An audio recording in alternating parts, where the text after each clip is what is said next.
Bonjour les amis, j'espère que vous allez bien. Aujourd'hui, je vais faire quelque chose de très différent de d'habitude. Je vais vous parler des erreurs que je fais en français. Et même si je suis prof de français, eh bien oui, il m'arrive de faire des erreurs quand je parle. La première erreur que je fais, c'est d'utiliser le subjonctif après que. C'est une erreur qui est assez fréquente chez les francophones. Pourquoi? Eh bien parce qu'on doit utiliser le subjonctif après avant que. Voici un exemple avec avant que.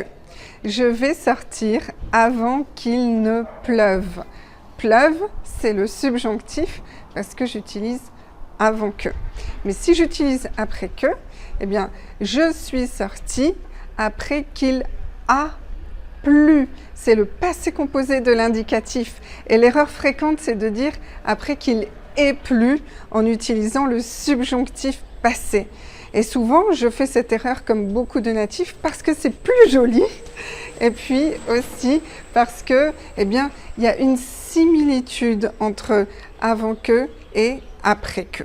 Pourquoi y a-t-il une différence entre après que et avant que? Eh bien, c'est une question de logique. Quand on dit après que, c'est quelque chose qui est certain puisque c'est déjà passé. Donc, on va utiliser l'indicatif. Et quand c'est avant que, eh bien, on n'est pas certain que ça va se passer. Il y a du doute et donc c'est le subjonctif. Vous allez me dire, Elsa, pourquoi tu continues à faire cette erreur alors que tu connais la règle et que tu l'enseignes à tes étudiants? Eh bien, il y a une raison pour cela. Ce n'est pas une excuse, mais je vous la donne.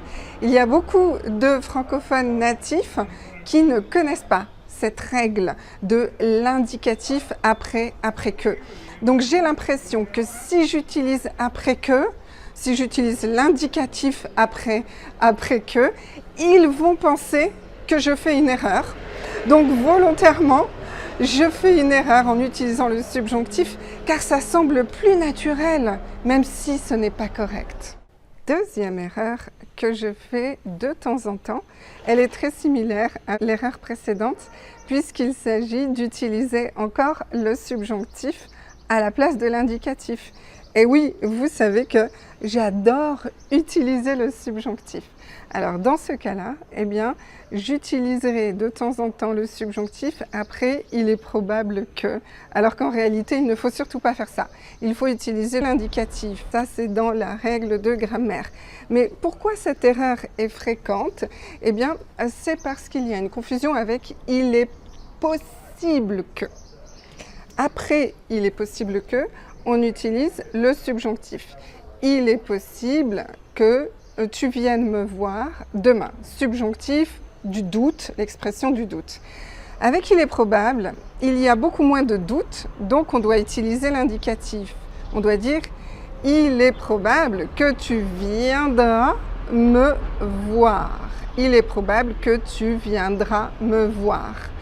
Mais comme l'expression « il est probable que » est moins fréquente que « il est possible que », j'imagine que dans ces cas-là, il y a une certaine confusion. C'est sûrement ça la raison. Et il y a beaucoup de locuteurs natifs qui utilisent le subjonctif après « il est probable que ». Et j'avoue que de temps en temps, eh bien, je fais la même chose. Pour la même raison que la raison précédente, c'est que comme je sais que les natifs font cette erreur, eh bien je préfère faire volontairement cette erreur pour que les natifs pensent que ma phrase est correcte alors qu'en réalité, elle ne l'est pas. Nous avons vu des erreurs de grammaire que je fais et maintenant nous allons voir des erreurs de vocabulaire. Une erreur, c'est monter en haut. Je suis montée en haut pour arriver jusqu'ici et vous faire cette jolie vidéo du sud de l'Espagne.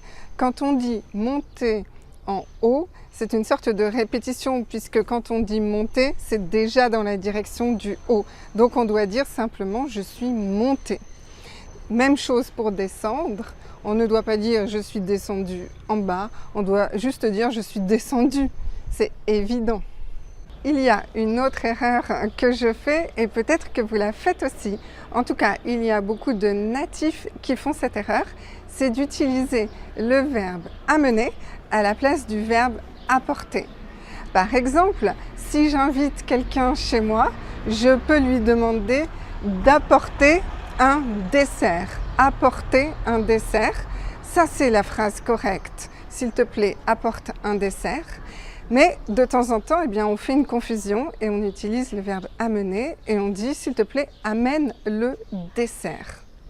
Pourquoi cette confusion? Eh bien parce que le verbe apporter et le verbe amener sont très similaires. Mais porter, c'est pour les choses et mener, c'est pour les personnes. Donc normalement, on doit utiliser le verbe amener seulement avec les personnes et pas avec les choses comme le dessert. Nous avons vu les erreurs de grammaire, nous avons aussi vu les erreurs de vocabulaire et maintenant nous allons voir des erreurs de prononciation que je fais. Pour la prononciation, c'est plus délicat. Alors par exemple, eh bien, dans ma région, en tout cas moi, je prononce le mot brun et le mot brin de la même façon. Alors que normalement, il doit y avoir une différence. Officiellement, il y a une différence. On a le 1 et le 1. Mais pour moi, c'est très difficile de bien le prononcer parce que ce n'est pas dans l'habitude de ma région et je n'ai pas appris à faire cette différence. Mais en réalité, est-ce que c'est vraiment une erreur?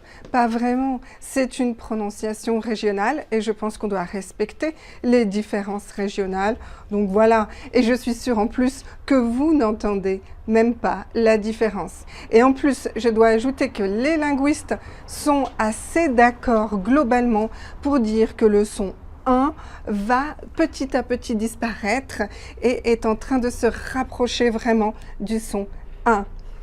Une autre erreur de prononciation, c'est quand dans ma région on prononce et, ce et, on devrait le prononcer est et on le prononce et. Par exemple, je vais manger, ça c'est la prononciation correcte, mais moi je prononce je vais manger avec un et fermé. Je vais manger et pas je vais manger. Vous entendez la différence? Mais ça, ce sont vraiment des habitudes régionales. Donc pour moi, c'est très difficile de changer ces habitudes. Voilà les amis, eh bien, vous voyez que ça arrive à tout le monde de faire des erreurs puisque nous sommes des humains et que l'erreur est humaine. Donc dites-moi quelles sont les erreurs que vous faites le plus souvent. Comme ça, ce sera intéressant de voir si ce sont les mêmes que celles des autres étudiants ou peut-être les mêmes que les miennes. Voilà, je vous souhaite une excellente journée et je vous dis à très bientôt. Ciao, ciao!